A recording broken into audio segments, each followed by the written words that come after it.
Kumusta mga idol? Nung nakaraan nga pala na topic natin yung paano magre-rehistro sa motor at magkano ang mga bayarin. Ngayon naman, itakil natin ang pag-exam kumuha ng lisensya.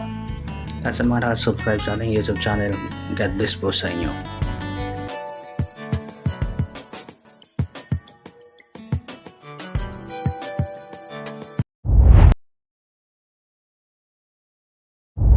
So ito nga po pala yung bago nila ngayong sistema.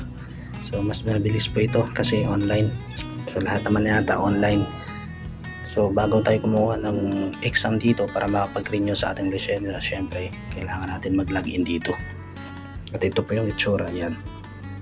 So dito kailangan mo munang mag-login sa iyong email account na binigay sa LTO.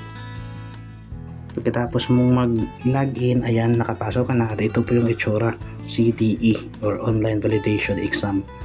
So dito nga po pala i-take nyo yung exam.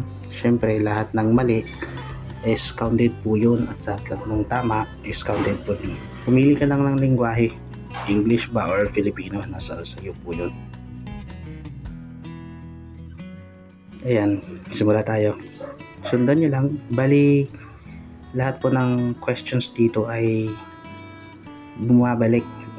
Nasa iyo na yan kung natatandaan mong mga tamang sagot or hindi. So kung nahihirapan ka, maaari kang mag-search yung Google.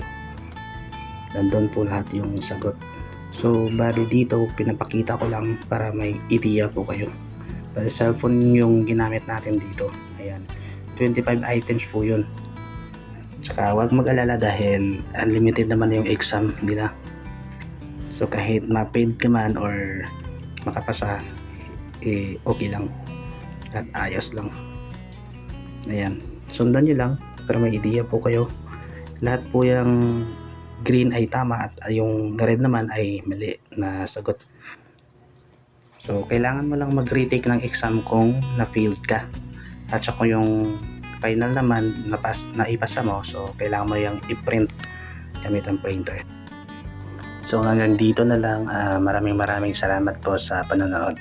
Sa susunod po ulit, salamat.